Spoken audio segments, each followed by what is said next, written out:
Pojď se sem podívat. Podívej se sem. Je mimo, nechovej.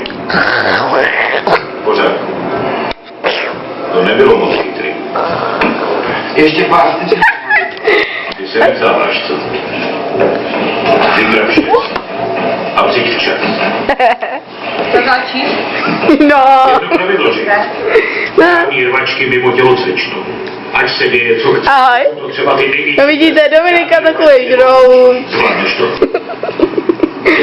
Vidíte ty bramborky, tak to už všechno si žralo, vidíte to? Jaká je to? Úplně všechno. K tomu ještě sušeky, ne? Já, pane, to sežrám, ty vole. Počkej. Tady nemám. Jo. A sušenka teďka přiletěla ke mně, protože jí spán nehodila ke mně a zase letí zpátky, vidíte to? Musíš to rozvalit! Vyhrát! Kam jdeš? Co? Ale víš, jo, že nám tady umřel jeden chlap v tom domě jednou. Kde? Já nevím, tady třeba ještě do cesty, ještě bydlela ještě Kuželová.